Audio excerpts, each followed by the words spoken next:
Welcome to another episode of the MacGuffin podcast, the movie review podcast that dreams are made of. With me again, Keith Foster from San Diego, California. And you are Cassidy Robinson, and you are recording from an undisclosed location in the Rocky Mountains. And today we will be doing reviews for the movie Gran Turismo, which is still in theater. And for the streaming homework, we will also be talking about Danny Boyle's Millions, which is available to stream now on Disney+. And I want everyone to know that you risked your life for this episode. So kind of? Even if they didn't see the movie, they owe it to you and us. So I went to see this on National Cinema Day or whatever, National Movie Day, because tickets were only $4, and I was like, hell yeah. And we were about halfway through, I think it was about halfway through the movie when all of a sudden, I started smelling something weird, and then I was like, is that smoke? And then I see other people standing and looking around, and just people start to leave, and me and my wife Ashley were like, what is happening? And we look up, and there's smoke coming from the projection room. So we're just like, oh, it's a fire. So everybody makes their way out of the theater. And, this was a matinee on a Sunday. And then, there's something like 100 people in the lobby because there was no sign of fire or distress anywhere else. So we were on the lobby and just trying to figure out what's going on. Are we going to be able to finish the movie? So they gave us comp passes, which was fine. I just didn't have a lot of time in my week to see it. So I'm like, I might just only get to see half this movie. But luckily I had a couple hours free this afternoon. So I was able to go back and finish it mere hours before recording this podcast. Right. Well, let's get into it. We'll start here with our review of Gran Turismo, brought to you by PlayStation Studios, which is a thing now, and Sony. Yes, and I mean, that's very clear. Yeah, they want you to know throughout the film there's much product placement for Sony products and for PlayStation, which, that makes... You know what, though? PlayStation makes sense because that's a big part of what the story is. Yeah. As far as corporate shilling goes, this is a little smoother than some product placement because it's interesting, right? Because unlike something like Air, right, where it is a movie about the product, this is... the product is what made the story possible. Right. Yeah. Yeah, it's sort of a natural marriage between, a supposed true story or based on a true story about the use of a product that funded an actual sporting event. Yeah. Versus something like Flaming Hot or Blackberry or whatever, where you're just doing the history of a product itself. Yeah, those are these sort of brand origin stories. This is just a story where the brand exists, and that's part of the story. A documentation of the actual events.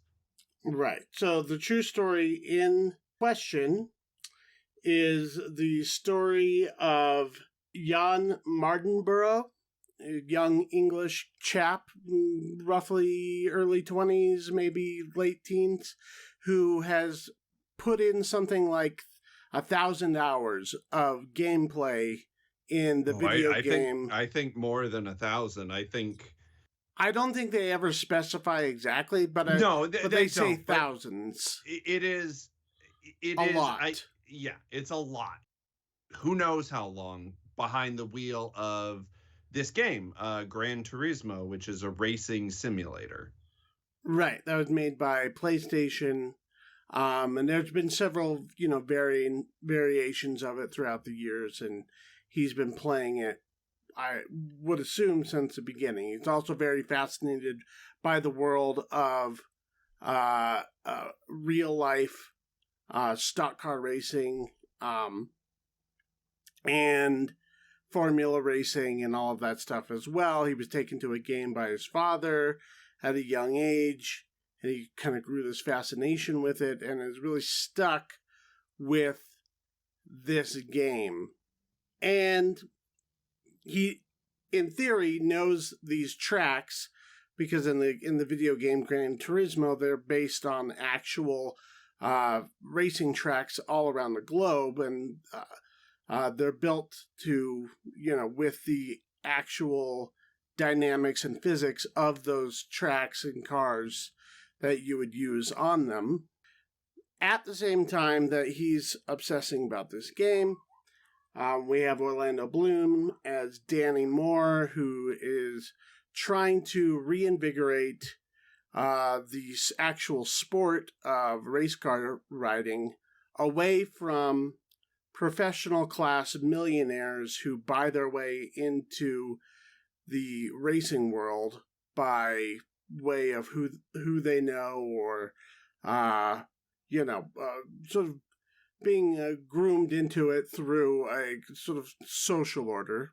Mm-hmm. And he wants to bring younger attention to the sport.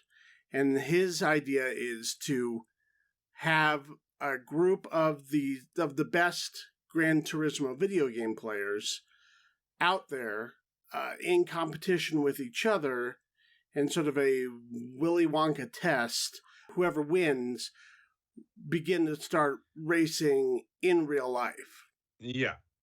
It's the last Starfighter, right? Like whoever gets the highest score gets this, potential to become an actual race car driver, right? Like, and then they go to this camp, and then they compete with each other, and whoever comes out on top becomes a full-fledged branded racer sponsored by Nissan and Sony. Yes. And as you would imagine, that's incredibly dangerous, because it's not crazy to say that in a video game there's not the real life consequences that come from a car crash, or right, and the physicality of actually going those speeds, and actually and there's an athleticism to it. Like your body needs to be able to take the G-force, and you need to be able to you react at a speed that a simulator is not going to be able to accurately. Orlando Bloom's character, Danny Moore, the only way that he's able to get this project off the ground is to find a coach or an engineer who is okay with this and willing to train these kids as best to his ability, that they can step into the arena and race real drivers who've been doing it their whole lives. They do so in David Harbour as Jack Salter, who was a racer at a younger age. After an accident, he gets more into mechanics work for the organization, but he's somewhat invested in finding young talent as well. He coaches these young kids, and our hero, Jan Martinborough, is the victor, and he is sent to start racing. And he has all of these different goals he has to reach, first to become licensed, and then to be able to eventually race against these drivers in real competition. Yeah. It's like each different race is a different level of sort of proving the legitimacy of this idea that simulated race time can account for real world experience. Right. And as you would imagine, there's a lot of people who are waiting for him to fail or betting against him and, see the project as sort of frivolous and just as a PR stunt. And, everybody involved, whether it be Orlando Bloom, who's putting this whole thing together, or David Harbour's character, who is putting in his man hours to make sure that everything is safe and that they are really ready for the task, or the actual racers are up against all of these personal and physical odds. I mean, you've seen the trailer. This is all in there. I don't like that they had to add based on a true story to like the actual title of the movie. It's not just Gran Turismo, it's Gran Turismo parenthesis based on a true story. Right, because I think people would go in thinking that it's based on the video game. Yeah, that it's a video game movie, right? That it's all just made up or whatever. And, I don't really think it matters one way or another. I mean, it is a somewhat incredible story. Nothing like this has really been done before. Sure. And the fact that this, like the actual racer, the actual Jan Martinborough, he worked on the film as the stunt double for the actor. And so he's been able to actually continue to compete. He's incredibly young. So, yeah, I mean, it is an unlikely story. And I think that adds a certain amount of heft to it. But, like you said, it's The Last Starfighter. It's a bit more or less outside of that, plot framework. It's basically a sports movie. I mean, that's what this is. Well, it's an accumulation of all these things, right? Like it's a little bit The Last Starfighter. It's a little bit The Wizard. It's a little bit like these kind of video games as sports movies. But we're at an age where there's an actual story where that coalesces to an actual sport. Based on my 2 viewings of this movie, it kind of feels like 2 movies, right? Like there is all of the stuff that leads to the sports movie, and then there is the sports movie within the movie. Oh, I mean, I think everything is pretty much there. Like I said, you could take out PlayStation, you could take out okay. We're getting to some of my criticisms of the movie at this point. Well, there's some stylistics, but what I'm just talking about the nuts and bolts of the story. It's against all odds underdog. Bet against the world and triumph of the will sports movie. He has complications with his dad. He wants him to take his career seriously and doesn't see the point in him playing this video game. The reason that I eventually went out and saw this movie, because, just from the trailers alone, I was like, okay, it looks like whatever. It looks fine. But this is directed by Neil Blomkamp, who did District 9 and Chappie and Elysium, which were, totally his brain children. Yeah, up until this point, really, he's always kind of dabbled in this genre of sci-fi futurism. And this was like the first time that was like he's doing a movie for a licensed PlayStation game. and it's also a biopic, and it's also a sports movie. Like it, Right. it is kind of out of left field for his career trajectory. Yeah, I mean, I wouldn't say that it's the wildest thing in the world for him to eventually get attached to. Especially after, District 9 was a huge success, both financially and critically. And since then, he has not reached that same level of success. So it does make sense that.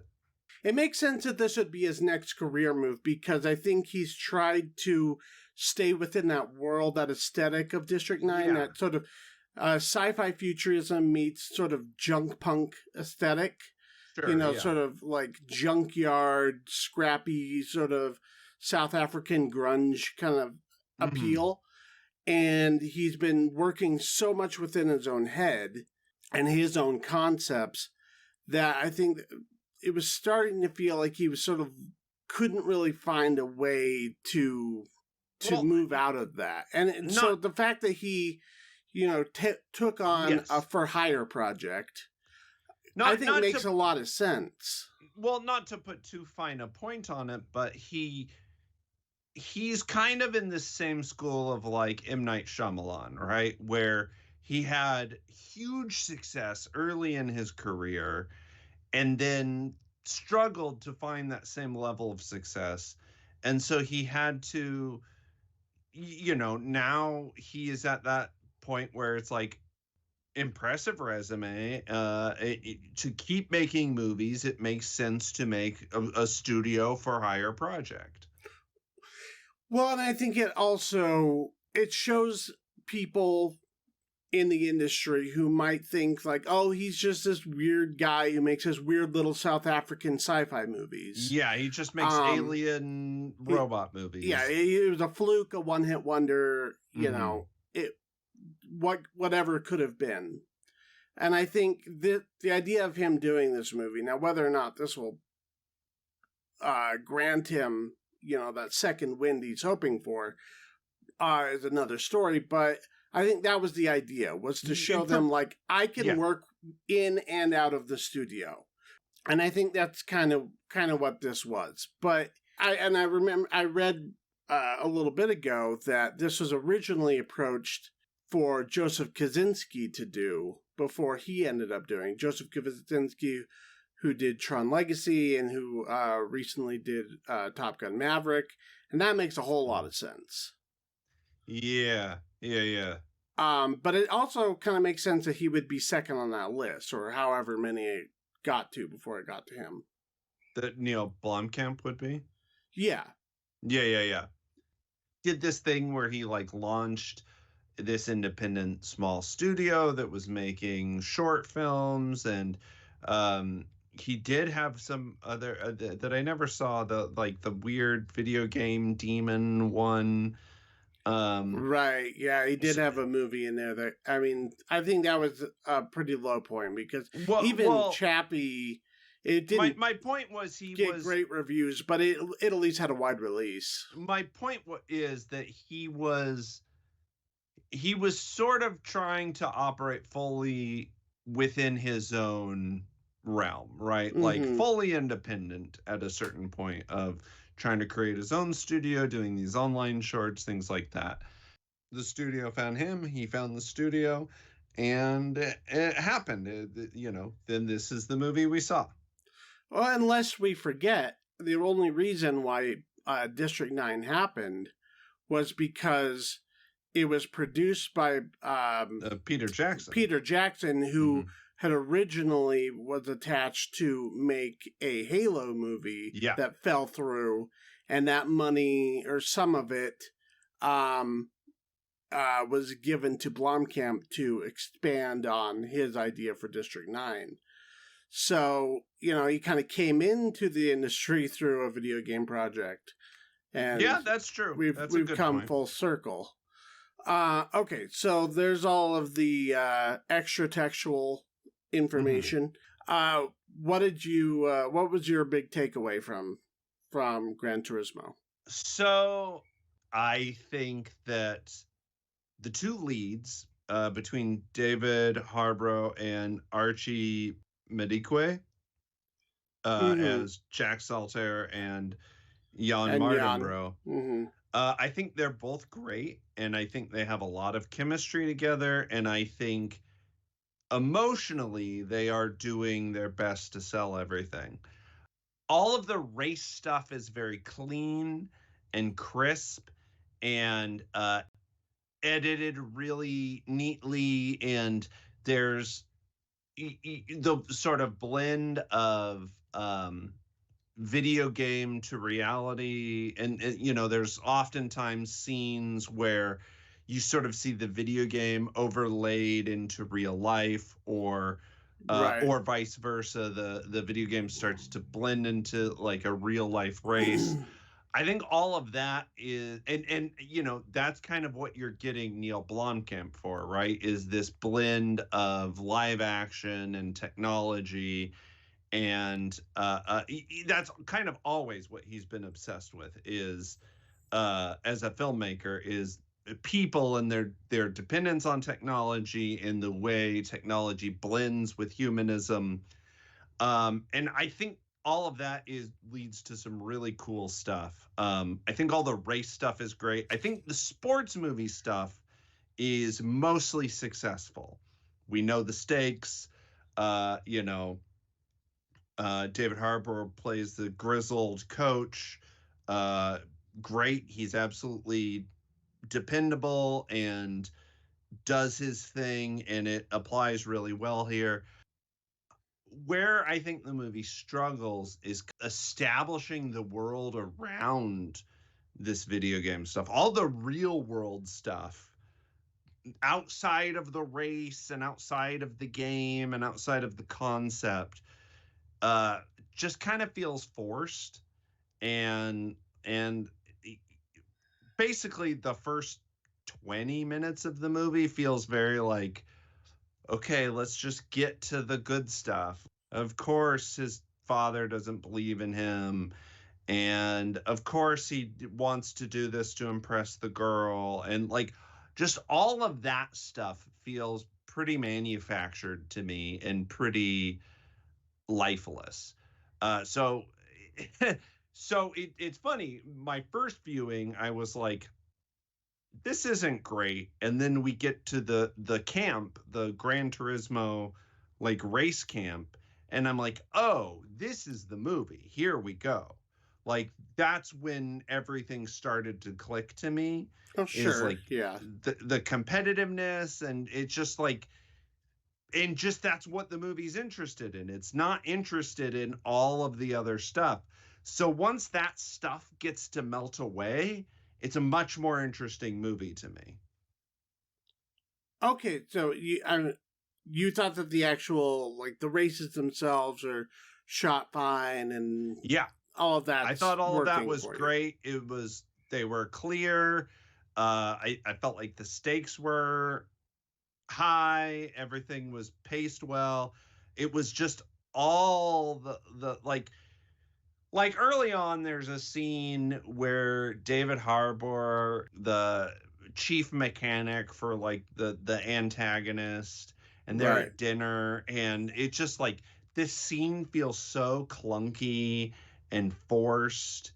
And a lot of the earlier scenes between Yan and his dad, who's played by Jimon Honsu, just feels so manufactured, of like, I don't believe in you because you're just playing a game, like forced drama. And as much as the actors are trying to sort of commit to these scenes, I don't know if it's just that they're edited poorly or written poorly, but they just feel pretty fake to me. And so it's not really until we get to the race world, the real race world outside of the video game stuff, that I actually feel any kind of stakes in what's happening.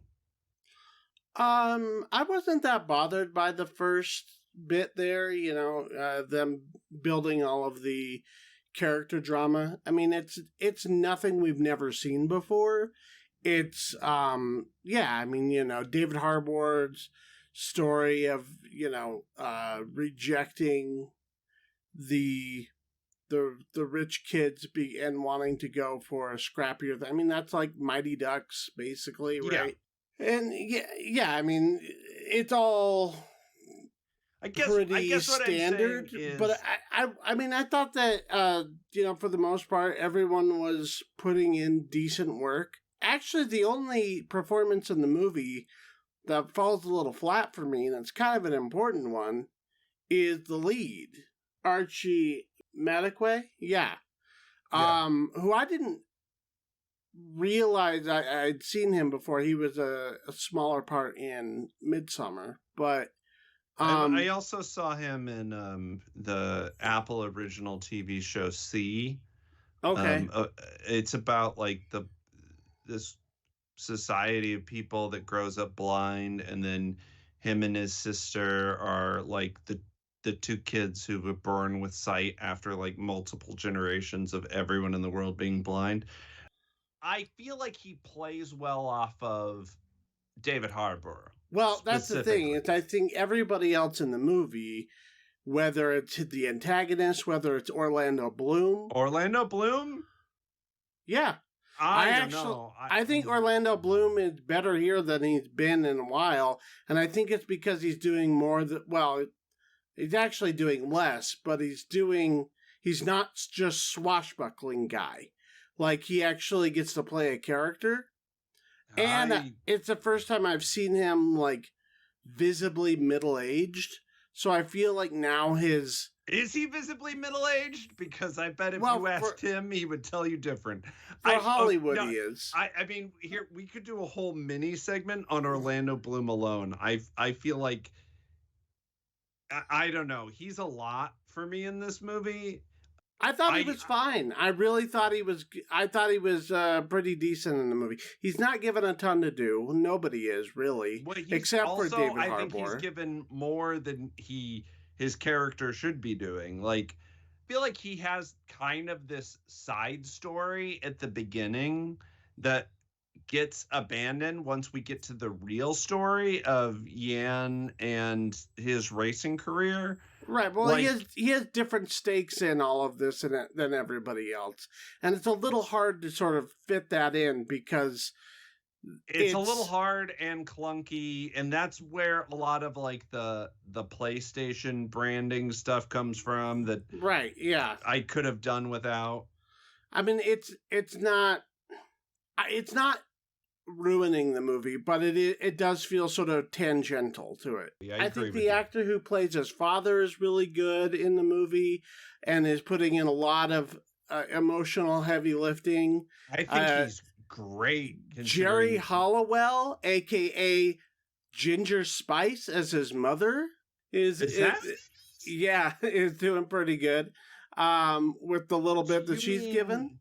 Do you mean Jerry Horner, not Hollowell? Jerry Hollowell. Horner is her married last name. Okay. So it's Jerry Hollowell Horner. Okay. All right. I didn't realize who that was. No. Yes, I agree. I think his parents and I think the at-home dynamic between them works. One of the things I like about bringing in Blomkamp to this story is because he's a South African, this story feels a lot more international than had it been. I do agree with that. Had it been Kaczynski or had it been any, well-known American director. I think you can say this is a pretty diverse cast, right? Right. They're the only white male American man is David Harbour, and I think he is more than earning his keep.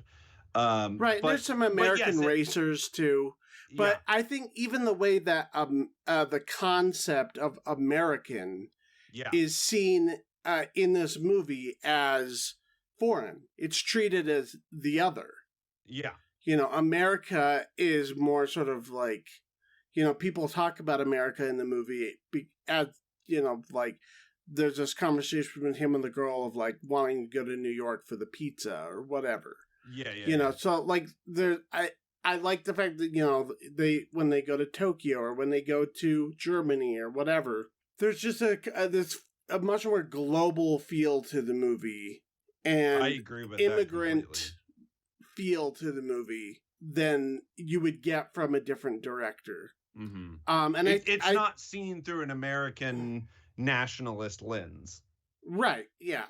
And it's in usually sports movies and sort of faux patriotism is sort of married together in the most popular sports movies we see.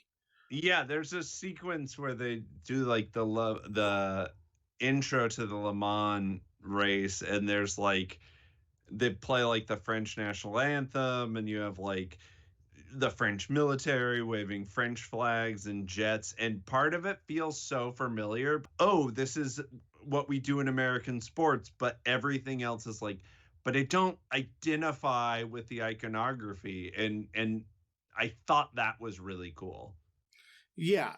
So even him having just a disapproving father feels a little bit more informed by like a second generation immigrant story where it's very common that they want their kids to do better than them. They want them to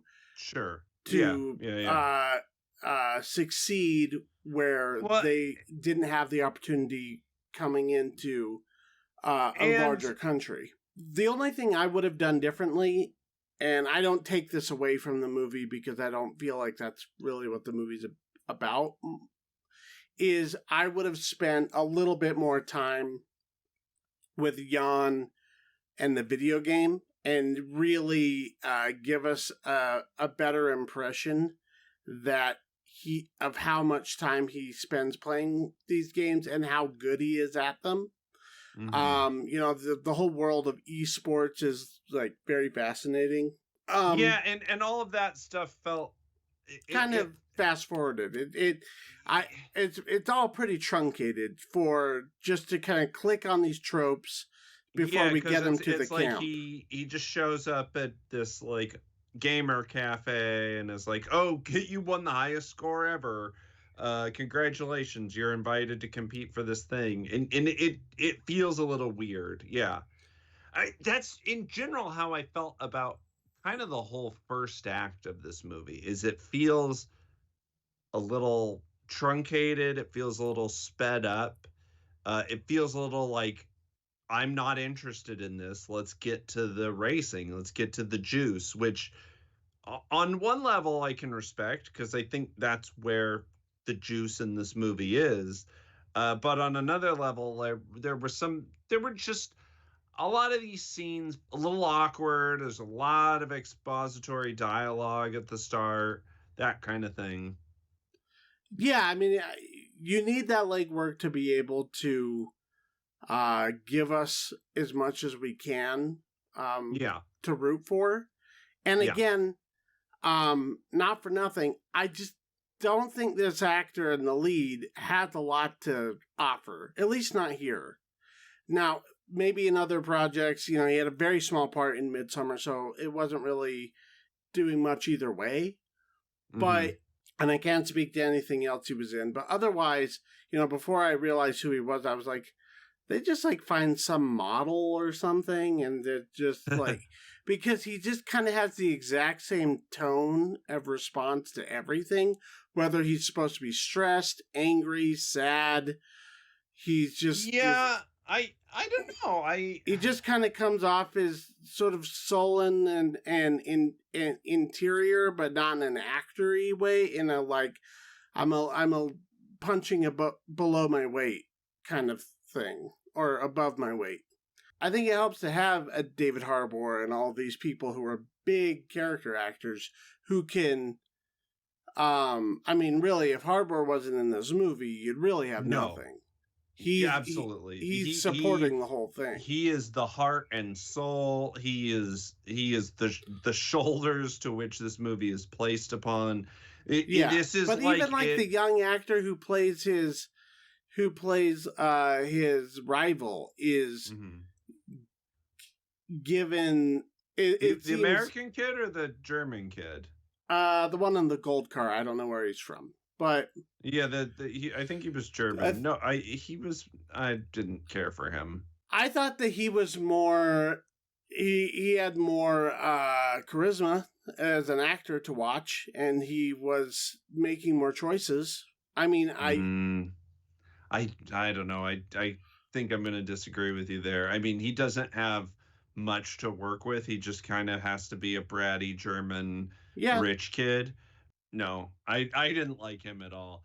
If we're being honest. No, I do think a lot of the people he's at this like race camp with, I think all of them are more interesting. Yeah, I wanted that segment to be like a little bit longer or something, because I felt like there was a lot of, like, to me, that's where the movie started to sail.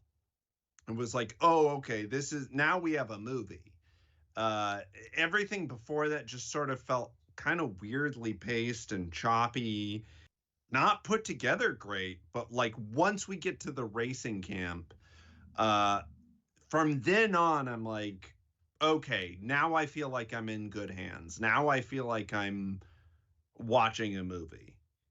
The only place in the movie that I felt like was a true misstep, I thought it worked pretty well all around. I mean, it's not my favorite movie or anything.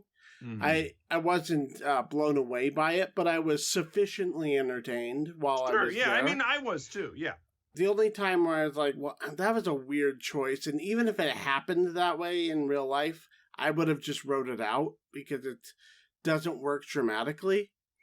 And this is a bit of a spoiler, so if you don't want this spoiled for you, you can fast forward a few minutes after I get your take on it. But there's this moment where at the last race, in order to convince the investors and everybody involved, the sporting league, whatever, that he should be there, they have to place at a certain level. And so they decide to bring back a couple of other racers that he initially competed against during the camp period. And they don't focus on them during the race. We know that they're there and that they take shifts or whatever, because it's like this long 24-hour race or whatever. But I felt that just kind of like robbed the emotional victory a bit from our hero. And also, like, they make this big to-do out of all of this growth that he's made as a actual racer now that he's like been doing it, and he's been, he has these dangerous moments on the track, and he's been racing against competitive racers now, not just other gamers. And so to me, for them to be like, okay, we're just going to bring these back too, and they're going to be in supposedly the hardest track in the world, in the last finale, to me, it kind of like nullified all of that build-up to that point. So, I mean, it probably did happen that way or something, because the only reason I can imagine why they would leave that in the story, because dramatically, I don't think it works. No, I agree with you completely. I think that because they spend so much time on okay, well, this is your first race, like, you did great for your first real race with real racers. And then, yeah, there was this moment where I was like, oh, so they got to skip everything and just come to Le Mans. And I agree with you completely. I think maybe you could have made a case for the one kid that was like his rival in the camp. Right, second place. You could make a case of like, well, he's been driving for whatever sponsor, whatever. Like, you could have made that work. but to bring both of them back honestly, after the camp, to be like, we're going to take the first 3 people and put them on a team together or whatever. Like, I think there is a solution there, but it's not presented in the final product. Like, they needed to be like a team that was together all along, or we needed some kind of a justification, because I agree. I was like, oh, so they just get to fucking come here and do Le Mans and like fuck Jan if he loses, but they're fine apparently. Like, I agree. It was a weird moment that kind of takes the air out of the balloon a little bit. Right, and maybe I just don't understand the rules of the sport enough to know like what their role was. Like maybe they were just sort of placeholders for like these shifts or whatever. Well, I think that's the idea is, for Le Mans, because it's a 24-hour race, you have to have a team. But like my whole time during the camp, because there is, again, we're still kind of in spoiler territory. So if you're just coming back now, skip ahead a few more seconds. There's kind of this dramatic moment as to who actually wins the camp. And, right. Who are they going to take? Are they going to take the racer who's more well polished, who, loses by 1,000th of a second? Or are they going to take the actual winner? And it kind of just doesn't matter because he ends up in the final race either way. Yeah, I agree. Yeah, that was the only place where I felt like the movie really like almost broke its ankle, getting to the finish line. But I didn't think it was as big of a problem. The only part where like I said, I had a hard time getting into this movie, both times. But once we get to the actual sports movie of it, I feel like it's pretty smooth sailing. Yeah. And what I'll say about, the movie as a whole is what Blomkamp did here that maybe a lesser director wouldn't have done is it feels like a movie. Sure. Especially given the corporate tie-in and all of that. It would have been easy just to make this a big commercial. Even though the movie has to sort of fight against that to be a movie, I think that Blomkamp is interested enough in the character drama and he knows how to direct sequences well enough. It's very well edited, particularly the racing sequences. Well, and that's what I was saying. I think I've seen plenty of racing movies, and the way he chooses to sort of overlay them with this sort of video game iconography without letting that take over the whole thing, right. I think it is really cool and really well done, and kind of a thing that, like, that's where Neil Blomkamp is in this movie. It is. Yeah, I said, he's interested in blending this idea of technology and humans, and I think those thematics some really fun sequences. I think those thematics are there whether he chooses to do the stylistic flourish or not. It's cool that it's there. It never becomes too much. Yes, I agree. It never takes over. It's just enough. But yeah, I think that given that this is a studio project and a fairly cynical one at that, I think that Blomkamp actually was able to take the raw materials and make it into something that's worthwhile. Yeah, it's entertaining. It's very watchable. If you like sports movies, if you like racing movies, you're going to enjoy this. It doesn't reinvent any wheels, but it is very competent, and there is enough character juice to keep you interested throughout. Yeah, it's as much as necessary. Yeah. I give it a B+. that's kind of where I am with it. I enjoyed it. It didn't change my life or anything, but it was a fun time at the theater.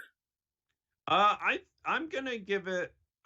I was landing on a B minus, but I think you've talked me up to a full B. So I'll give it a B. And it was decent enough that I wasn't mad that I had to go and finish it.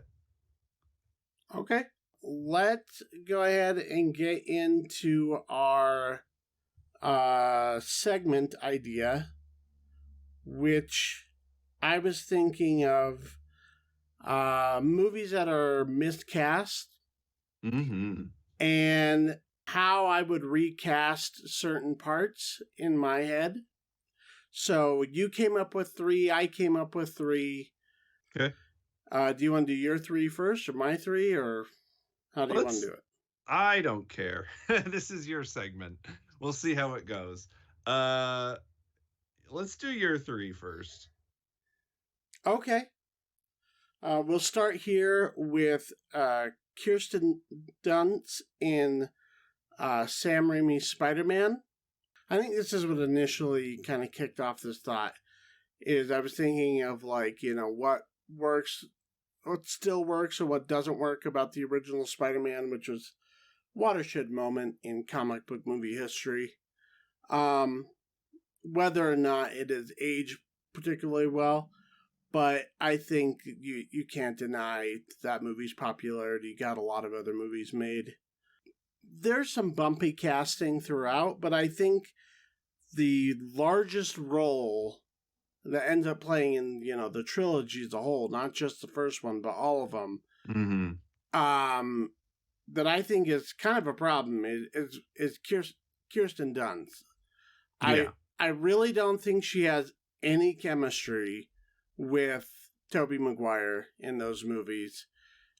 She has this disagree. Of blank expression on her face when she's supposed to be feeling something. She does this thing where she kind of cry speaks through a lot of her lines, where she does this like whisper voice of yeah, Peter,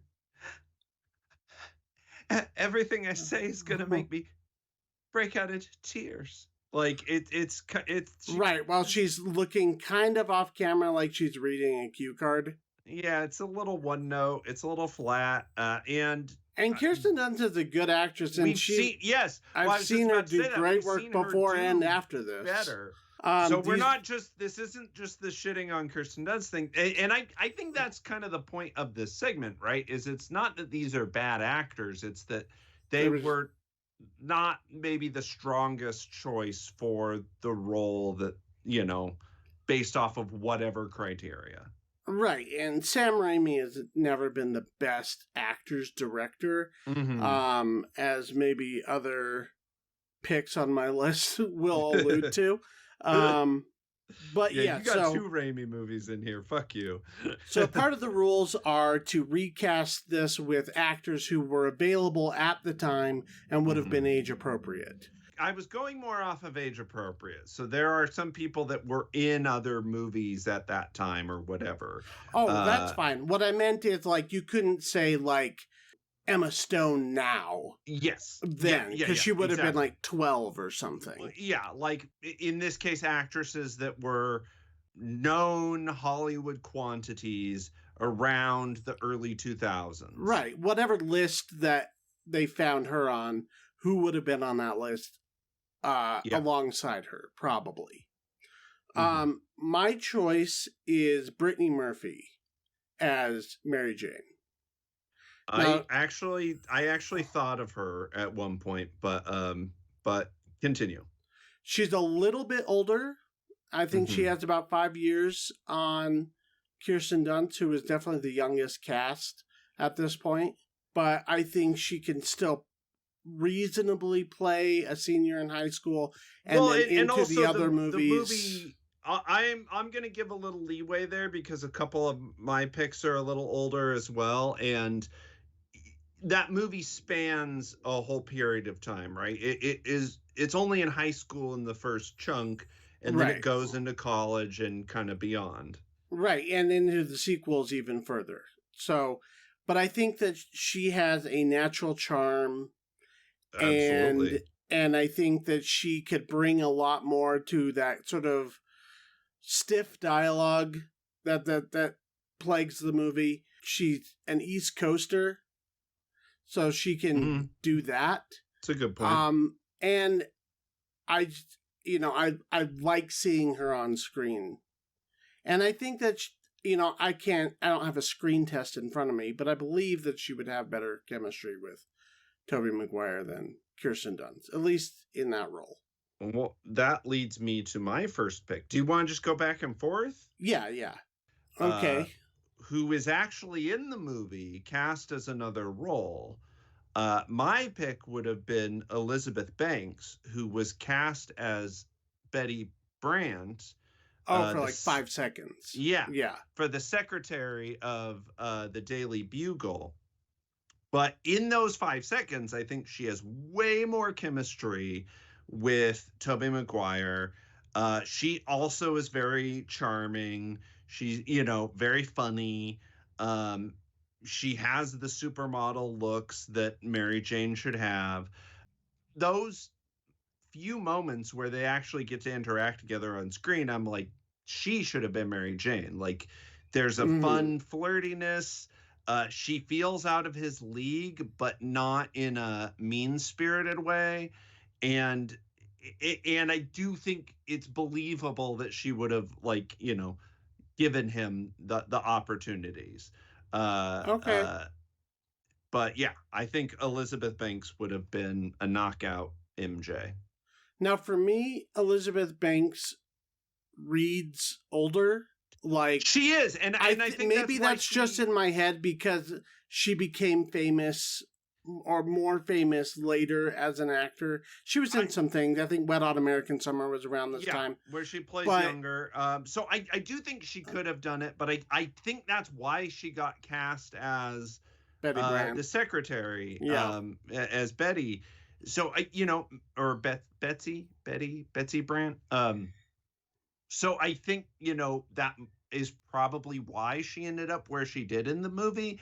But I don't think she looks so much older that. No, it's I don't probably think it's by that hair and makeup couldn't have fixed. I think she's probably pretty close to the same age as Brittany Murphy, but to me, Brittany Murphy has, I can just see that she reads a little features. Younger. Yeah. Okay. Yeah. The next person on my list, another Raimi movie.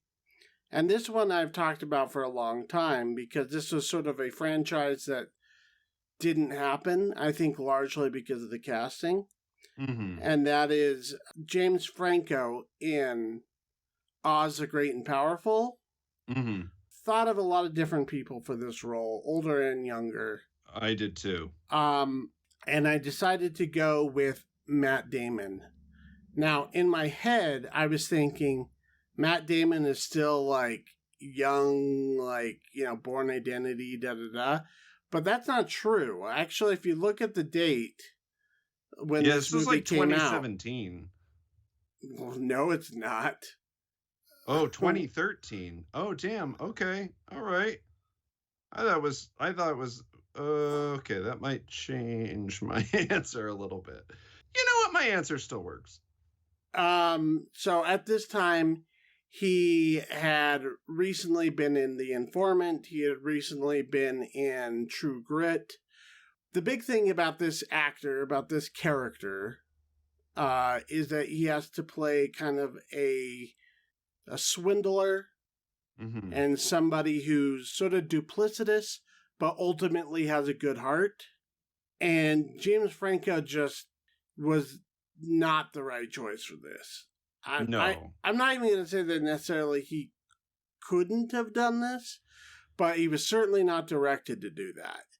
I mean, James Franco, just as an actor in general, like, he's one of those actors that he either gives a shit or he doesn't. And if he doesn't, you can tell, like, over every second of the movie. And I get that he probably was on Raimi's short list because of Spider-Man, and I think he worked great for Harry Osborn. But this isn't, this isn't an Ivy League Silver Spoon prep kid with father issues. Now, full disclosure, I haven't actually seen this movie. Okay, yeah. Well, I mean, there's a few weird casting choices in this movie.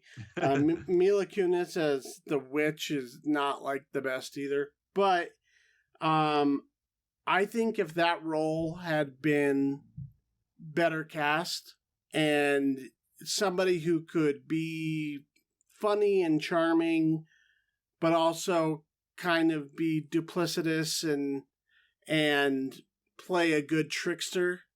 Mm-hmm. Somebody you could believe would travel from town to town in a carriage, selling snake oil. Sure. And if you think of like young Matt Damon, that doesn't work at all. But if you think of him as like LaBeouf in True Grit with the handlebar mustache and with the Matt Damon was. You don't have to give me a hard sell. He was another one that I actually thought of at some point. There were just others I liked more. Okay. All right. So who is your pick? All right. This one might be kind of weird, might be kind of controversial, but my pick was Peter Dinklage. Oh, no. That makes a lot of sense. I think based off of his character with Tyrion, we know he can play smart. We know he can play, he's he reads intelligent. Again, like you were saying, we can believe that he's traveling town to town selling stuff. I also think that you could, I didn't see Oz the Great and Powerful, but it would make sense to me why, I don't want to put too fine a point on it, but in the Wizard of Oz lore, there are the Munchkins, who were cast by little people, and it would make sense for someone going to this land to see how Munchkins are treated, to not want to be treated that way, and to, take this opportunity to sell himself as something more. And maybe that's me reading into the politics of it way too much, but also he's a very capable actor on top of that. Like, even besides those issues, I think he would work for the part. Yes. Now, the only question is, do you think he would have romantic chemistry, and you didn't see the movie, but with Michelle Williams, who plays... yeah, I could see that. Yeah. Okay. I could see that for sure. I didn't know she was in it. Actually, it's a stacked cast. Yeah, I was reading some of the other actors, and I was like, oh, damn. And that's the other thing, is you need somebody who can, you need an A-lister who can, pull their own. The others I had mentioned were Jake Gyllenhaal, Bradley Cooper. I think there's a lot of people who could do this. It's just, with James Franco, you don't know if you're going to get that caliber of performance or not. Right, and it was supposed to be the first in like a whole Oz series, and it just didn't happen because this movie belly flopped so bad. Yeah. Okay, the last one of mine is Keanu Reeves in Bram Stoker's Dracula, which I think is a pretty uncontroversial pick. However you feel about the movie, he is not great in it. He's nobody's favorite part. He cannot do an English accent to save his life. Nope. I don't even know why they bothered. They might as well have just had that character not be English. Winona Ryder doesn't do the best one either, but I mean... But she sells the love interest with Gary Oldman. She sells the romantic eroticism required of that role, which he even in those scenes, he, with the brides of Frankenstein, or not Frankenstein, the brides of Dracula, uh, he always kind of feels outside the cast. Yeah, I mean, yeah. I think at the time he was big, and they wanted to sell the movie on these young hot actors, right? Because everybody else in the movie is either unknown or older. And so I was, I had to go back to 1992 and think of who could have been in this role.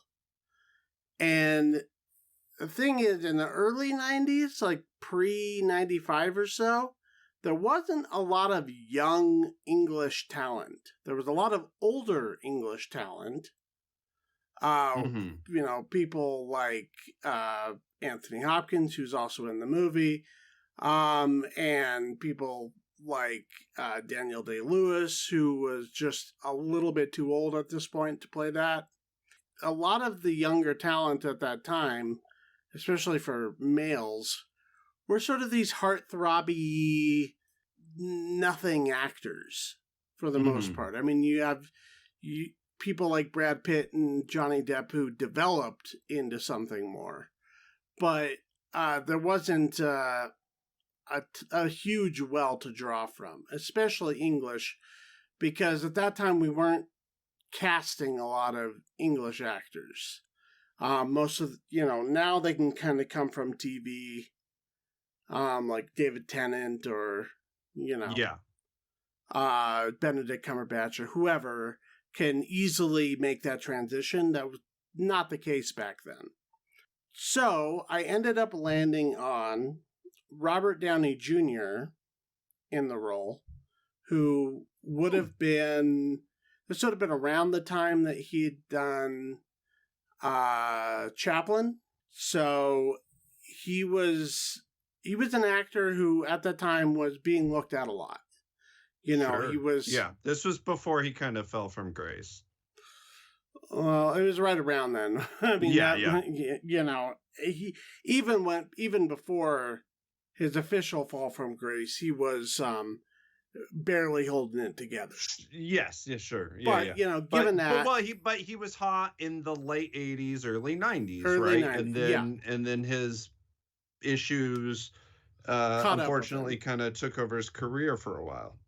Yeah, but I mean, at this time, we're talking Chaplin, we're talking Soap Dish, we're talking Only You. He's done a lot of romantic comedies and stuff at that time. We know he can do an English accent much better than Keanu Reeves can, much more convincingly than Keanu Reeves can. He's a little squirrely, which would be a different choice for Harper. Sure. But yeah, I mean, very different from what Keanu gave us, but yeah, and maybe that would be a bit too much opposite Gary Oldman in those sequences, but I think that the two of them would find something unique and interesting to do. I think you would definitely have more chemistry with Winona Ryder. Yeah, I mean, really, at this point, anybody would have been better in that movie than Keanu Reeves. Robert Downey Jr., he's a great actor. He's very versatile. He was actually one of the people I was thinking of for Oz the Great and Powerful. Yeah, same here. But I already picked him for this. So yeah, I can see it for sure. I wanted someone who was actually British.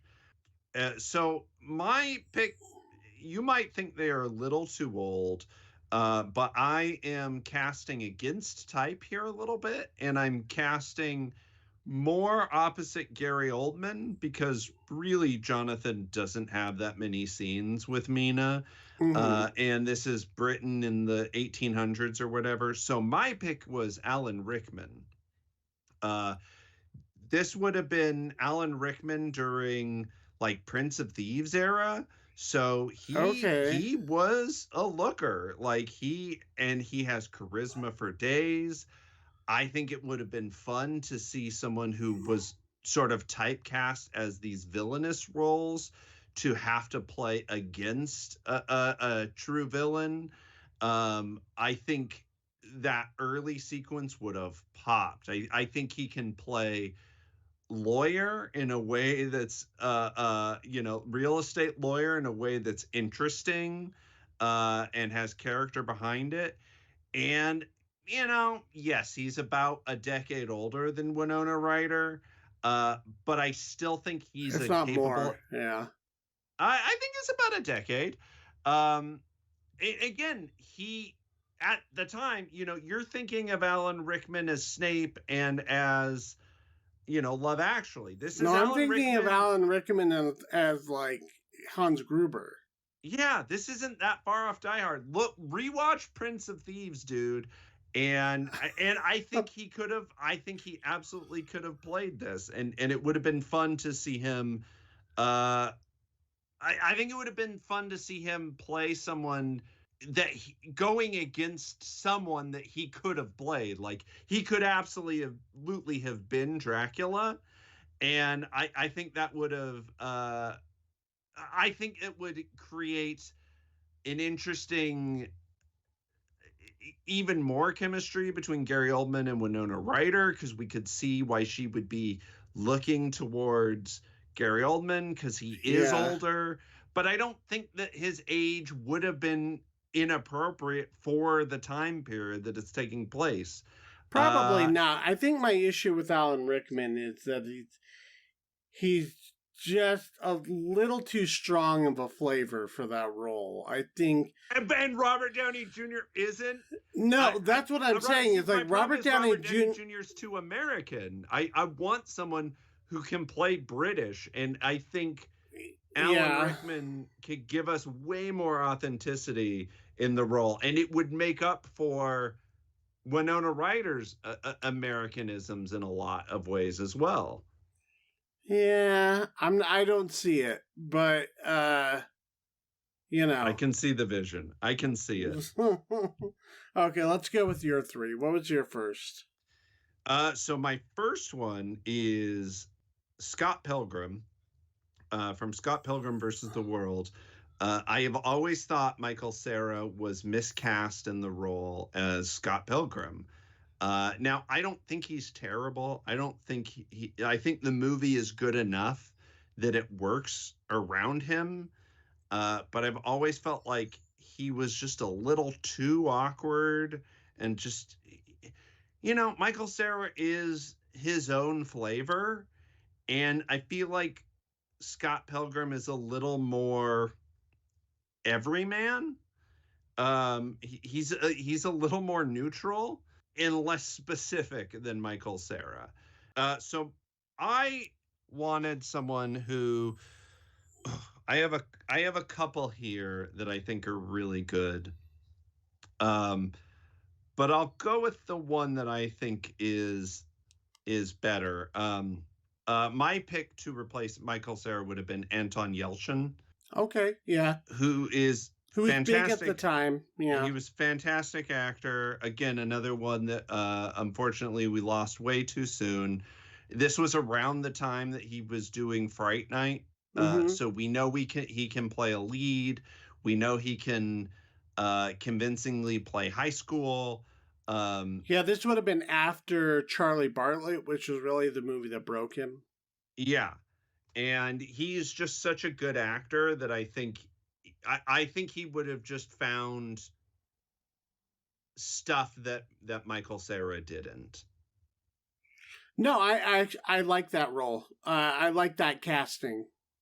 I didn't consider Anton Yelchin, but that makes a lot of sense. Did I just win the podcast? If it's a contest, then sure. Yeah, I like my pick, but I like yours better. I think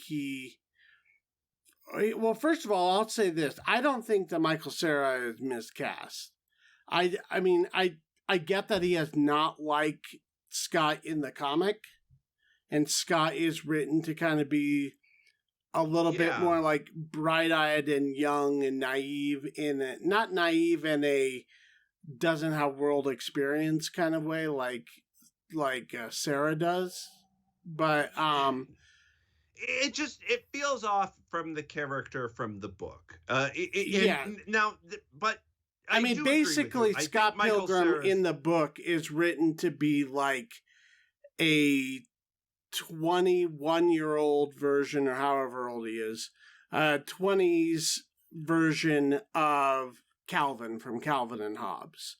Like, that's how he reads, is he's like young and imaginative and kind of sees the world as this bigger place, and you're supposed to sort of like cipher into his experience. He's just like, but he's a cartoon. Like, it's it's hard to play that, and it's hard to cast that.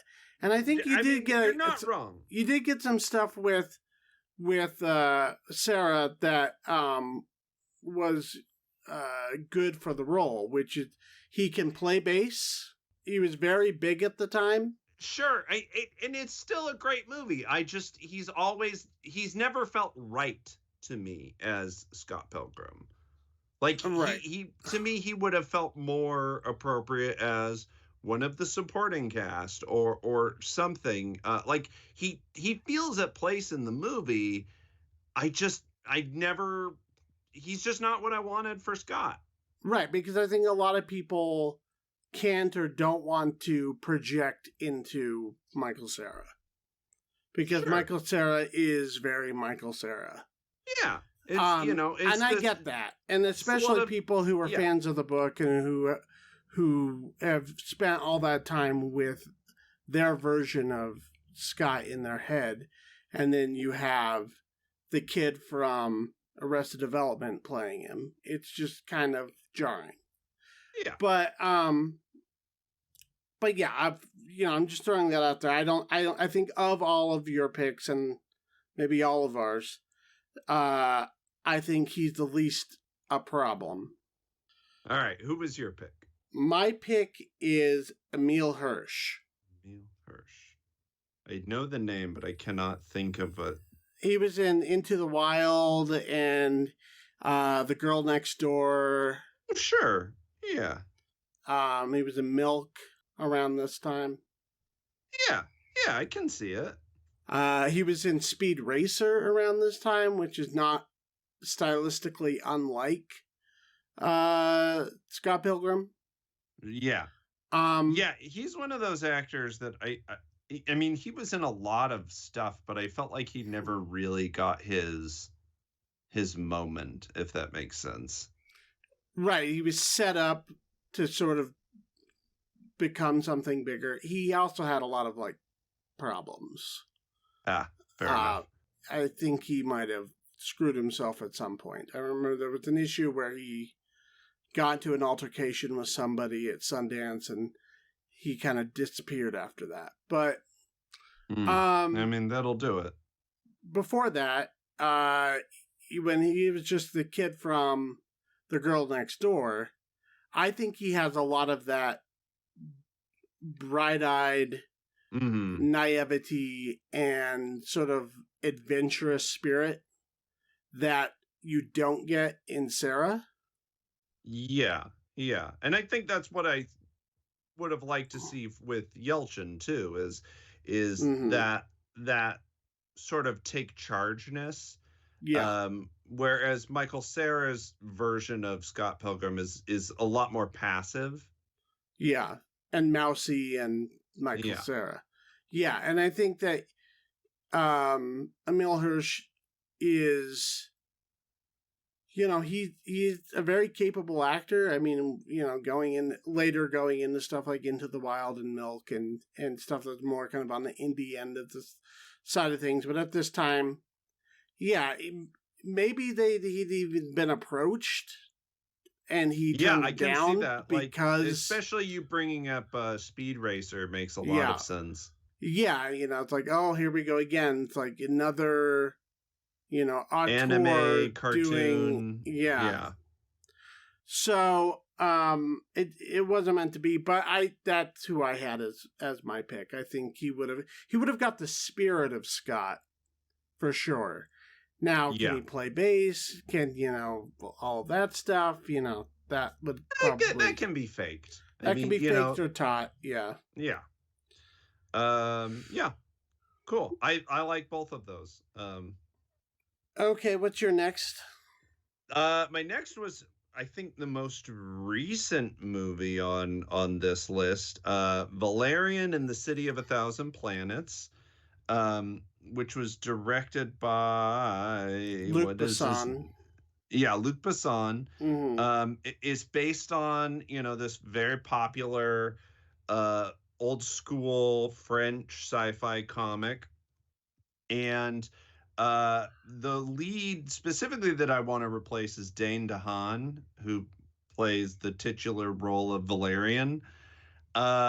I didn't love Dane DeHaan or the other lead, Clara Delevingne, but I think he is the more problematic of the two, because he's just so wooden and kind of interior, and he works in movies like where he's playing a Harry Osborn, or where he's playing these sort of complicated interior characters, but Yeah. for a sci-fi He's meant to rogue. brood. He's been brought into the world to brood. Yeah, And this is not that character. You want no, we want a want somebody sci-fi to rogue.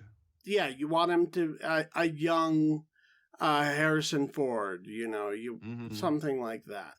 Well, it's funny that you mentioned that, because my pick for it is Alden Ehrenreich, who played young Han Solo in Solo: A Star Wars Story, because that's exactly what this movie calls for. It calls for a Han Solo type character. I think Alden Ehrenreich was great in Solo. I think he would have. I mean, obviously, I understand why he would not have done this and Solo. That would have been kind of career suicide, I think. Well, I think Valerian came out before Solo. I could be wrong. I think it came out that. like a year or something, but they were pretty similar. They're around the same time. At this point, let me double check. He had done Hail Caesar, and I think by this point, I don't even know if he had done that. I think this might have been Hail Caesar was 2016. And Valerian and the City of a Thousand Planets was 2017. I knew I was thinking of a 2017 movie. So Hail Caesar would have been the year before this. Yes. And Solo was 2018. So there was a reason he got cast in Solo, and it, in my mind, if there was a version of reality where he had done Valerian instead of Solo, I think Valerian would have been a much better movie, although I think Solo might have been poorer for it. But my point is, he can play that character. He can play that rogue. He can play the charm. He can definitely carry a movie. He can spout sci-fi nonsense and make it sound convincing. He's just charismatic and fun to watch, and he can turn any size part into, his part as Hobie Doyle in it's so in good. Hail Caesar is the standout in a gigantic ensemble movie full of professional actors. One of the few things I remember about that movie is the name Hobie Doyle, and part of it is because of his performance. Like he absolutely stands out. And so I think, maybe he could have gotten a little bit more out of Clara Delevingne as well. I still don't love her as an actress, but I don't think she's the problem of that movie. I really think Dane DeHaan is. I thought it was fun enough. He's just kind of unwatchable in it. Yeah, I mean, I don't think that Dane DeHaan is, I don't think he's a bad actor. Untalented. I just don't. It's just such a miscast. Yeah. Yeah, and they didn't even really direct him to do something other than what we already know he could do, which is what he did in Chronicle or whatever. Yeah. So did you recast the Cara Delevingne part, or did you leave? No, I just did Alden. Okay, I did both because you said maybe both. But my pick for Valerian is Will Poulter. Oh yeah. No, I can. Who I would have questioned that had I not seen him in Guardians 3 and had I not seen him in The Bear. Um, but dude definitely has more range than he was getting work for at the time. Mm-hmm. Yeah, I like it. Yeah, I think he's funny. On Yeah, top of being a very capable actor, he understands comedy. totally. And I think that's what you need in that part. Even if not every beat is comedic, even if he's Mm-hmm. just doing action, he has to do action through comedy. Well, And you have to know, you have to find someone who can play the comedic parts up when it needs it, and can. I mean, that's part of being a comedian, is knowing the timing, knowing what calls for right. comedy and what doesn't. And you're right, he's yeah, no, he's actually, I like him a lot. Yeah, and at this time he would have been quite a bit younger, but he would have been about the same age as Dane DeHaan. And it's big of a name, which is not at all. But I think that just, on a watchability level, I think that he would have been a way more interesting Valerian to watch. Absolutely. Um, so that's my pick for that. And then I did do uh Cara Delevingne's role, who yeah, I agree, she's not the worst thing in it, but I recast that part with Julia Garner from Ozark. I haven't watched Ozark. I'm not familiar with her. I believe she's been nominated for several Emmys for that show. So yeah, young, blonde, thin. I don't think I've seen her in a single thing, but I'll take your word on it. Well, she's great. She's really good. And I think even if she's just being the girl in something, she's going to put the meat on those bones. Yeah. And I think, given a good co star, even if she's just like a princess to be saved or whatever, which she's a little bit more than that in Valerian. Yeah. But yeah, I She think looks very familiar. she would have brought more to it than Cara Delevingne does. Cool. I like it. Okay, and your last one. Last one finally is from the X-Men franchise, but specifically the first X-Men movie, Halle Berry. I have just always, again, she always had just kind of stood out as a bit of a sore thumb in those movies to me. The X-Men has always been a fairly diverse cast of characters. Mm-hmm. And I think there are so many people who could have absolutely nailed the part. I'm not a huge fan of Halle Berry personally. I think a lot of her delivery is flat. And yeah, so I want someone who's going to have a bit more gravitas. When I think of Storm, there is this regal quality to her. And so my choice is a little bit older, but I want Angela Bassett. I mean, if this is fucking apple pie dream in the sky, this would have been during Angela Bassett's prime. And yeah, was she in How Stella Got Her Groove Back? Yeah, this was like around then. Yeah, it's like the year after, or the same year. I mean, Angela Bassett did The Thing. So the John Carpenter. Yeah, you said Angela Bassett was in The Thing. Now, Angela Bassett did The Thing. What's The Thing? Good question. But yeah, I think Angela Bassett, she's got the gravitas. And I think she could sell the regal quality of Aurora Monroe. And I don't think it's necessarily a problem that she would have been maybe a little bit older, because Famke Janssen's a little older. I think, Yeah. Halle Berry's a little bit older than the rest of the cast. yeah, and I think she could have just sold it better. Yeah, yeah. I looked at her when I was looking at people from around that time. My issue wasn't necessarily her being older then, is that in the continuing years. I mean, she's in X-Men movies all the way up through Sure. Days of Future Past.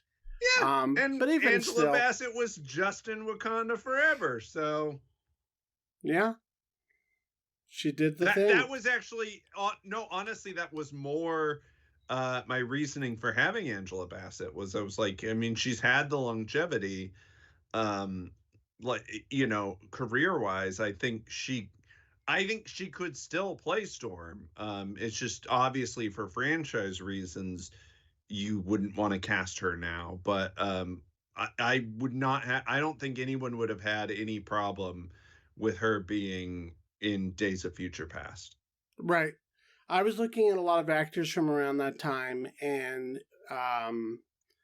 most of them, black actresses who were available at that time, were Mm-hmm. either a bit too old or were mostly known for comedy at Yeah, that time, with a few exceptions. I did go back and forth on a few of them. I thought about Jada Pinkett Smith for a little while. I thought about her too. Mm-hmm. I thought about Rachel True. Probably, and they needed some bigger names at Mm-hmm. that time, and she was, didn't have as big of a resume, and again, a little bit more known for comedy. But I landed on Thandie Newton. Ooh, I like that. I Uh, mean, Thandie Newton's great. yeah, and I think that she has a sort of ethereal Mm-hmm. foreign Well, quality to her. yeah, she has that same, like, she could definitely play Regal. Yeah, Look no further than Chronicles of Riddick, where she gets a very fun opportunity to play this sort of like Lady Macbeth type character. yeah, she Um, can vamp it up, but she can mhm. also do comedy, and she's wildly talented. Yeah. And she's done a lot of things, No, around that time. I didn't think about her. No, she's a great pick. She would have been an awesome Storm. And in X-Men 1, none of the other actors, for the most part, with the exception of, Hugh Jackman and Anna Paquin and Patrick Stewart and Magneto. So, besides those four, nobody else really gets a ton to do. Oh, sure. Yeah, yeah, yeah, yeah. They're most of them are just kind of there. The biggest moment that Storm gets in the movie emotionally is when she shares the death sequence of Senator Kelly, and that's Yeah, about but as much as we really that get from her. that's true, but that could have been so much more. Yeah, Yeah, and I think Angela Bassett's name on the poster is going to, put butts in seats. Like she would be, at that point she would have been a selling point. yeah, I she think would have in a been big. similar Yeah, way as of Halle Berry. Um, I don't think Thandie Newton has ever had the same career heights, but I think as far as a character actress goes, like hell yeah. yeah. Um, just as talented. And yeah, I would have loved to see either of them do the part. Mm-hmm. Mm-hmm. Okay, so that's what we did for that. Let's go ahead and move on now to our final segment, the streaming homework, which I assigned. This is Danny Boyle's Millions from 2004, which we watched on Disney Plus, or I watched on Disney Plus. I don't know where you watched it. Yeah, I watched on Disney Plus. Why don't you go ahead and give us the rundown of this movie? Sorry, I'm just looking at Alex Attell's picture on IMDb, and it's like a fucking weird dinosaur seal. I don't know what's happening there. Oh, he was in The Water Horse. That was his other major Oh, title. gotcha. So this is about a young British boy who has recently lost his mother. Him and his brother and father have just moved to this like modular home development within Britain, and it's just a few days after the currency is changing from the pound to the euro, where all of Europe sort of incorporated their resources. A few days And before. yes, it's a few days before the change over happens. So there's all these banks that are collecting the British pound and for destruction and changing them over to euros. And our main character Damien, he's at his new home, which is near these train tracks.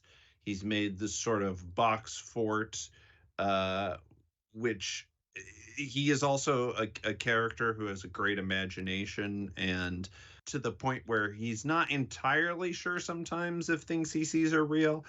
But he's in this box fort, playing train, when all of a sudden this bag of cash lands on top of him, this bag of British pounds.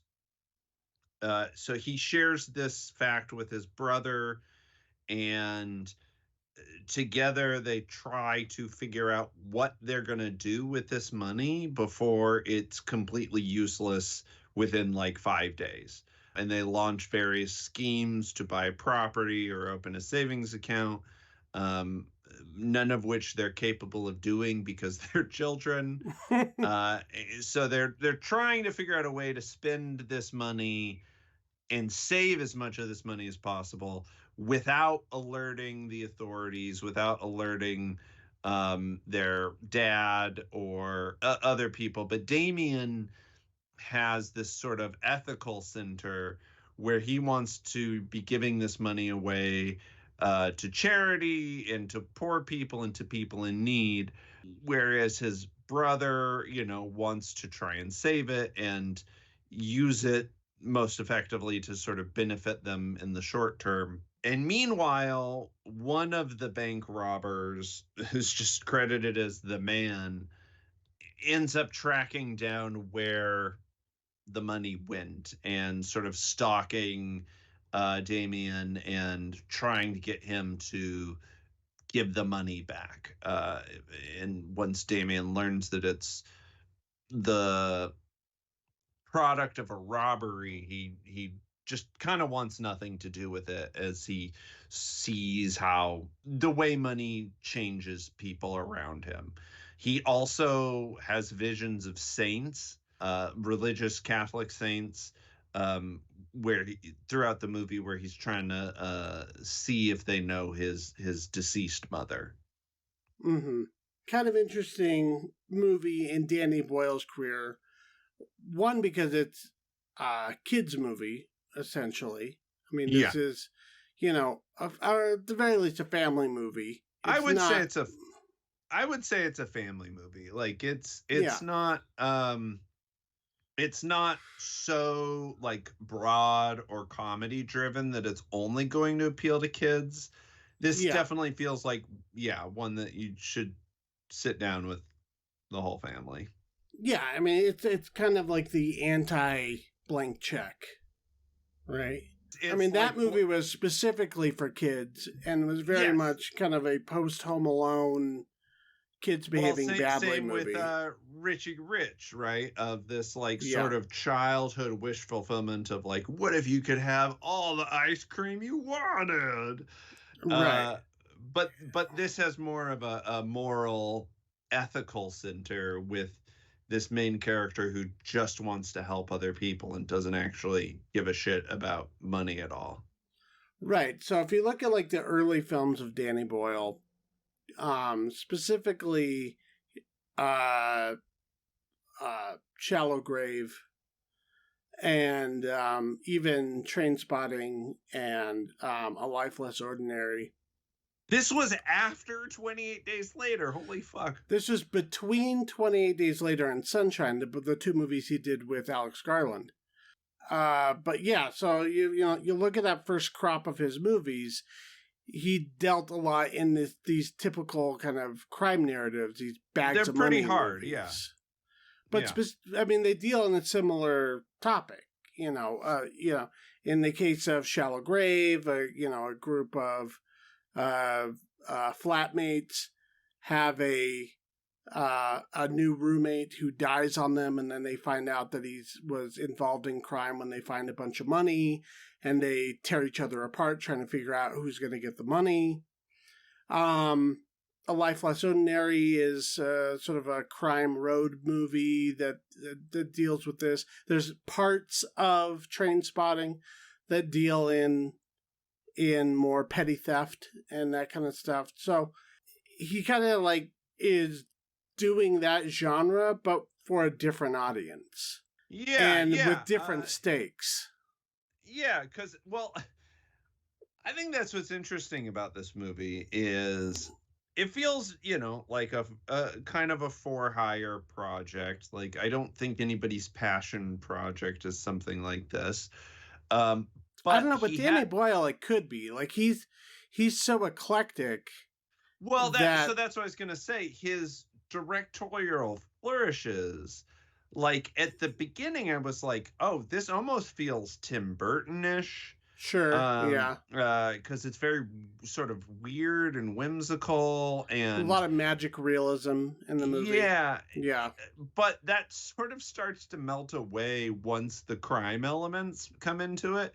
And then he plays these scenes of tension with the robber that can get, like, I think as a kid, probably very intense. Like, there's these sort of chase scenes where, there's these, like, quick edits and jump cuts, and that make the burglar feel very evil and all powerful and larger than life. That, like, it makes sense. Like, he's playing that into those parts of the story, right? Like, he's playing into the stuff that is less specifically narrative driven, and giving us these flourishes where another director might have been a little more straightforward. Yeah, or probably would have just gone more into the magic realist element of it. Even that stuff I felt like was his signature. I agree. Parts of this that even remind me a bit of what he would do later on with Slumdog Millionaire. Yeah, I can see that. And I think, at the heart of it, if you look at his crime movies that he established himself with, those are all movies about their morality stories. Mm-hmm. The bags of money movies as a genre is about, like, you sell your soul to take this short-term profit. This money isn't good. It can't. It has some hit. Like, however, there's a monkey's paw element to it. Absolutely. And I think that the interesting thing about having this character in the lead of that story is that it's not going to work on him because he this entirely different outlook on life. Well, he has an innocence. He has this imagination. Money is like the furthest thing from his mind. He's a young boy who just moved and is dealing with a new school and whose mom just died, and like. Right, but so is his brother dealing with all those same things, but his brother would have made the other choice. His brother's a little bit older, and his brother's is more materialistic, and I think that is a big part of it. Is like, there's sort of this thing throughout the movie where the older brother is introducing these seductions to the younger brother. Like it's not just money, but there's like, you know, a moment when they're exploring the internet and they're like browsing on a like a bra Right. catalog online, and he's, you know, so his brother's just, he's older, you know, he's more he's a little more worldly because of that. And he probably had more of a full realization of his what mother's happened with his death. mom. Yeah, than the kid does, who's hoping that, you know, by having this religious connection, or by, you know, memorizing all of these saints and by talking to them and praying all the time, that he can connect in that sort of way. And there's a big part of this story that's about sort of the loss of innocence, even though he maintains as much innocence and morality as he can in this story. It's also a Christmas movie, which I wasn't prepared for. But no, I wasn't super stoked about that. But it is one, an English one, so it, you know, it feels different in a lot of ways. But we do get a nativity play, and Christmas appears now and then. His father is starting to date again. He dates a woman who he meets at the school, who's teaching the kids about the new monetary system and trying to get them, you know, think of ways of memorizing how the exchange rate is going to change. Well, and she's also trying to raise money for charity. Yeah, and so, I mean, there could be some sort of thematic attention paid to this idea of like the exchange of a parent. You know, we're changing over from, you know, the old mom to this newer person, which in any other like kids movie would be played as like a key dramatic beat, and it's not really in this, which I kind of appreciated. It's just something that's happening. Their dad's moving on, but they're so caught up in their world and their drama and their secret that that is like the least of what they're worried about, even though maybe subconsciously that's playing into their decisions. The thing that I think this movie does well is from showing it from a child's perspective, in that the adult world is just sort of happening around it.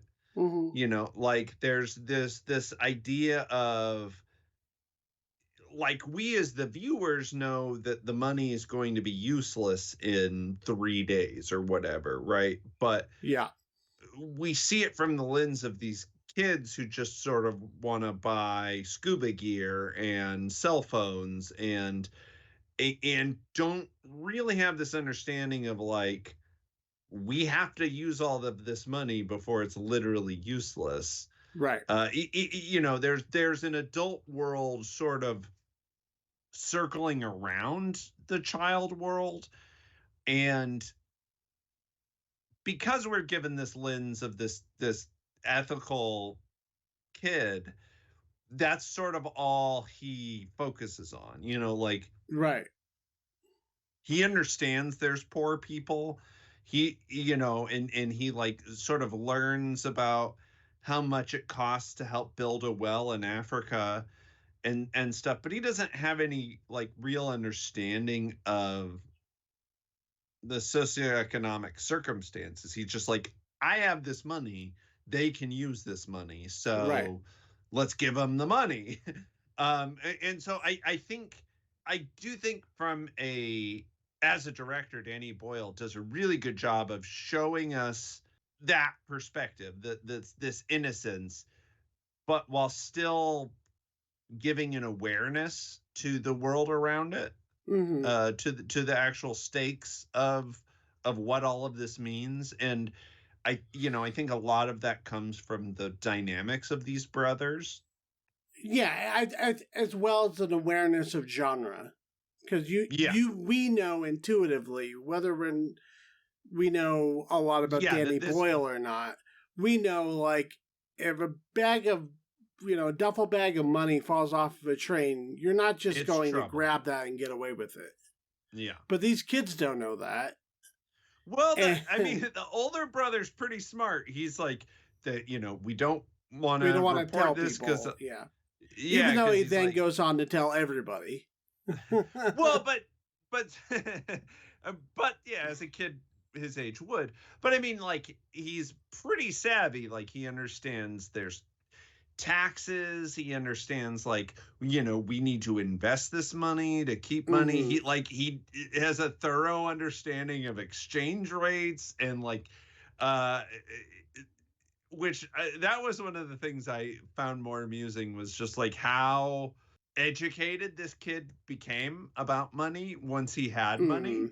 Yeah, you could tell that this was already like a fantasy that he's kind of been playing in his head. Whereas with the lead, this was all just a miracle to him. Yeah. Yeah. But the older brother had kind of more sense of like how finite and rare and exploitable this moment was. I had a good time with the running gag of every time they're caught in a situation where they don't know how to get out of or lie their way out of, they just say, "My mom died," and start crying, and the adult's like, "Okay, here, have whatever you want." Yeah, I don't want to deal with this. But I also think the movie does a good job of like showing that they use this without actually tapping into the trauma they've suffered, and like, right, or and they actually kind of have to deal with that loss in a real way, but having them use it for all these superficial reasons is a lot of fun. Yeah, it's a weird like time capsule of a movie. One, because the 2004-ness of it, like the fact that it's right when the currency was changing. So there's this whole which wouldn't last too long, right? Well, I mean, there was no way of them of knowing that, but I mean, but the idea of like Europe becoming more sort of unified, and the different sort of political dynamics that are happening there, with the technology that we see throughout the movie, whether it's the cell phones, the like flip Nokias that they buy, which were new at the time. One point he mentions he wants like a PlayStation 2 or 3 or something, or whatever, the new one at the time. Yeah. So I like that aspect of it, is that it's a time capsule without feeling dated. It just it feels of the time versus a sort of manufactured time. Right. I think this tension between this the story that somebody younger will get from this, which is just sort of the anti-wish fulfillment aspect of it. It's a sort of a common trope, like we talked about with like Blank Check or whatever, or Shazam, or not Shazam. You have unlimited. You have this sort of unlimited resource, and then you get to exploit it fully until the last 10 minutes of the movie, when you need to learn a morality lesson. This is about a kid struggling with the morality throughout. Right, yeah, or who is not even looking for an easy way out, like a lot of those kids are. They don't sell that as being something to sell to children. Like, the whole movie is dealing with a harsher reality. It's something more adult than what the kid's even aware of. So the movie's sort of working on two levels the whole time. And I think it's a really smart, well-made family movie, and I think you can enjoy it from different ages. And even though it's not the most typical thing that Danny Boyle would do, especially at this time, I think it fits in well with what he was churning out. I mean, like, at this time, he was the man with the golden touch. Like, he could do no wrong. A life lesson is kind of not great. But, for the most part, from Shallow Grave up through Slumdog, he was just knocking it out of the park. He's like, okay, I've never done, he started off doing kind of a crime noir. Then, he did this drug movie that was very stylish and is still copied to this day. Mm-hmm. And then he goes on, and he's like, okay, I'll do a zombie movie and redefine that genre. And then, with Sunshine, that movie's like, was kind of underseen at the time. I think even to this day is still kind of underrated. Yeah, I think this is right in there. All of that that era being said, because we're stuck with this moral center of this child, I started to get a little bored. And not all of the narratives end satisfyingly. Like the stuff with the criminal, to me felt a little unresolved. Like I get that it felt a little wrapped up and contrived. Where I don't know if that's because the stylistic flourishes made him so scary, and you know that's possibly because we're seeing it from the point of view of this child who, like, absolutely that would be fucking terrifying if a guy came out of your ceiling and was like, give me your fucking money. um but, like, do you know what I mean? Like, because it's all centered around this viewpoint, there are times when I start to get just a little tired of it. I don't know, maybe that's a cynical outlook. I mean, it is as entertaining as you can make a movie like this. Like I said, there's at times when it almost feels like so whimsical, it almost feels Tim Burton-y to me. But there's a stretch, and maybe it's the Christmas stuff, but like kind of from like the nativity play to them spending all the money, it just sort of feels, I don't know. I just started to get a little tired of it. Am I alone there? I thought it all worked. I think it's very not American. The pacing is a little different because of that, and I think that it's a slightly more sophisticated movie than Yeah, yeah. what the version of this you would get in America, like the kind of usual kid vid. I can see that the movie would probably play different for an American audience, like I kids just especially, I just started to than feel a little adults. worn out by it, and I'm like, how would this play with a family? But I also think that it is. I absolutely think it's a good family movie because it doesn't necessarily pull any punches and it doesn't play dumb. And I, like, there was a moment where I was afraid the movie was going to get too sentimental and too sacred, because especially with the religious stuff, I was starting to get um a little uncomfortable there.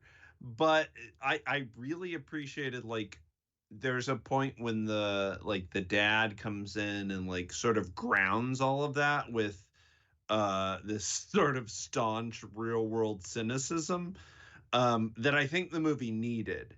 And but it's just like, because it's balancing all of these ideas, there was just, I don't know how to explain it, but there was just, I got kind of sick of it from the kid's perspective, if that makes any sense. It's very idea heavy, Yeah. to the point that it starts to drive the narrative. I can see that you know it sort of runs out of entertainment steam at a point.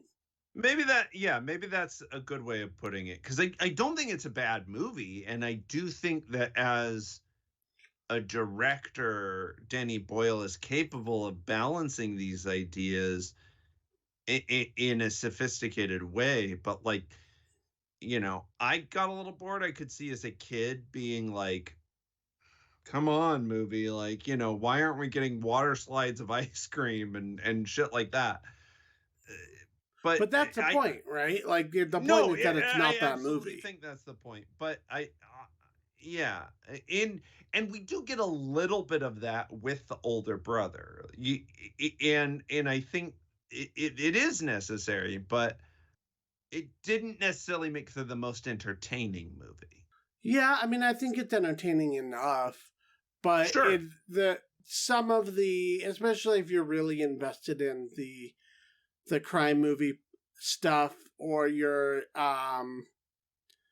you want to see like a bigger finale, it doesn't really do that. It adds its more sort of Christmassy, everyone comes together kind of happy ending. But I sort of like that too, and I also liked I liked seeing how the money affected the community once more people knew about it. So I mean, I thought it was, as far as Danny Boyle third acts go, not his worst. No. I actually think it's more the second act that has problems than anything. There's a point where it feels like it's sort of stretched out. But not a particularly long movie either. It's only like an hour and 38 minutes. But that's what I mean. Like that's a problem when, in an around a 90-minute movie, I'm starting to get a little bored. That's not the best sign. But here's the thing. I'm nitpicking here, and it's a family movie, and you could do a lot worse. There's a lot of stuff on Disney Plus that's basically unwatchable, and this is at least trying to deal with real issues and real stuff and do it in a fairly entertaining way. And I think for the most part it does deliver on that. I'm getting pretty nitpicky here. And maybe it's because I know what Danny Boyle's capable of, but like you said, he's dipping his toe into all these different genres. Long story short, I think this is, a good movie to watch with your family because it actually deals with some real shit. But it's not going to be the funniest or the most entertaining. Okay, so what did you have for our streaming homework next week? Next week, I wanted you to watch the 2018 comedy Game Night, which is currently streaming on Hulu. Okay, which I didn't see when it came out, but I know had its fans. And we'll talk about that. Until then, if anybody has anything to say about any of the topics we talked about on this episode or previous, you can contact us at our email at MacGuffinPod@gmail.com. You can also follow us on social media at Twitter and Instagram at MacGuffinPod. We have a Letterboxd and a YouTube channel. I'm posting now videos of the podcast. So leave comments there. Subscribe if you haven't. We also have a TikTok. You could look at some content we put there, some video clips. And if anybody wants to follow what I do individually, you can follow me on Twitter and Instagram at BC Cassidy, and you can read my reviews that I write for the Idaho State Journal by Googling Idaho State Journal Arts and Entertainment page, and that'll take you to the review archives. And if anybody wants to read the other articles and reviews by the rest of the MacGuffin staff, you can do so at MacGuff.in.